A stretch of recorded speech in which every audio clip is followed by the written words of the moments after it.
The fluorescent lights above flickered in sync with my footsteps as I walked through the narrow corridors of the archive's storage facility. Dust coated every surface, and the air was heavy with the scent of aged paper.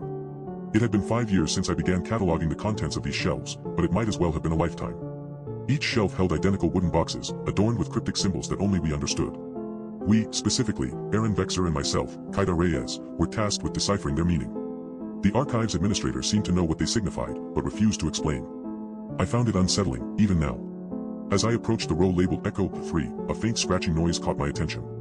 It sounded like fingernails on drywall, followed by an abrupt silence.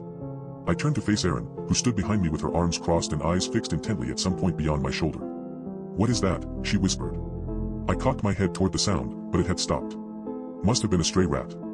Erin raised an eyebrow but didn't respond. I continued to scan our section of shelves for any anomalies, my gaze lingering on the boxes with the same symbols etched into their lids. It was then that I noticed it. One box's contents were slightly askew compared to its neighbors. The papers inside appeared stacked more haphazardly than usual, as if someone had recently rummaged through them. My mind replayed the events of our previous shift, Aaron and I working together to organize a section of Eclipse 2 documents, an empty box being delivered by a new storage employee we'd never seen before. The scratching noise echoed in my thoughts once more, but this time with a different context, as if someone had been trying to access the box's contents. "Aaron?"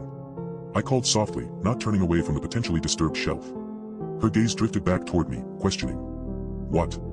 "We need to check that box," I said, my voice barely above a whisper. Without another word, Aaron followed me as we approached our mystery shelf. As we reached for the misaligned box, an unsettling quiet settled over the storage room, like the air itself was waiting with bated breath to see what would happen next.